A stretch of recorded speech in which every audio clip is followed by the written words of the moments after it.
প্রতিদিনের মতো আজকেও সকালে এই করতো নদীর ধারে মর্নিং ওয়াকে হাঁটতে এসেছিলাম। তো হঠাৎ করে দেখলাম যে চাচি এবং আরেকজন মহিলা এনারা বসে শুধু দূরদৃষ্টি থেকে ওই সামনের দিকে তাকিয়ে আছে। আমি এসে তাদের সাথে কথাবার্তা বললাম যে চাচি সমস্যাটা কি যে এইভাবে মুখে হাত দিয়ে বসে আছেন। উনি বললো এই যে দেখুন নদীর পানি বেড়ে গেছে, ওনাদের যে ক্ষেতগুলো আছে ভুট্টার ক্ষেত ওগুলো প্রায় ডুবে যাওয়ার মতো উপক্রম। সো বুঝতেই পারছেন যে তাদের কি একটা অবস্থা। চাচি চাচি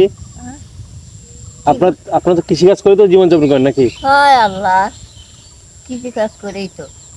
আপনাদের ফসল ডুবে যাচ্ছে, এটা তো আপনাদের অনেক ক্ষতি হবে। ক্ষতি নয়, এই যে কতগুলো টাকা পয়সা খরচ করলো, হাই সব নেই। এই রোদের মধ্যে পানি দেওয়া মেশিন দিয়ে হাই সব বোনা পানি দিয়ে আনা ভালো করলো আগে বানাই। এখন তাহলে কি করবেন? এখন তো ডুবে যাচ্ছে। এখন পানি কমলে দেখি কি হয়। এটা পুরোপুরি ভাগের উপর। বুঝতে পারছেন যে আসলে গ্রামের এসব সাধারণ অসামাজিক অবস্থা খুবই খুবই করুণ। এই যে দেখুন নদী পানির যে পরিমাণ বেড়ে যাচ্ছে, এতে করে এটা শুধু আমাদের অঞ্চলে না, বাংলাদেশে যতগুলো নদী অঞ্চল আছে প্রত্যেকটা জায়গায় মানুষ শুধু হাহাকার। এটা চিন্তা করে দেখুন যে কেন এগুলো হচ্ছে। সব কিছু শুধু এই বর্ষার দোষ, পানির দোষ।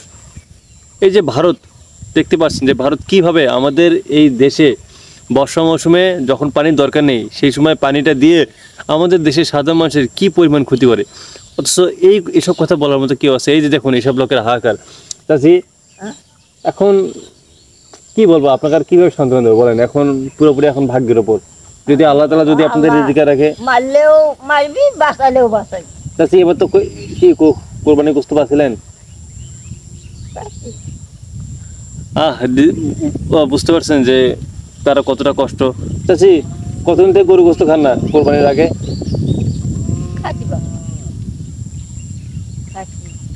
খুব অভাব অনটন দিন যায় নাকি?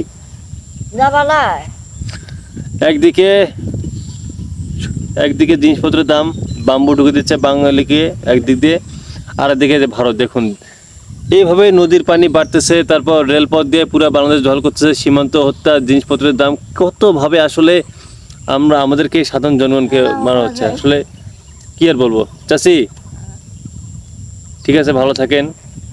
আপনাকে সান্ত্বনা দেওয়ার মতো ভাষা আসলে নেই। বাবা, আল্লাহ ছাড়া কেউ নেই। আল্লাহ ভালো থাকেন। করে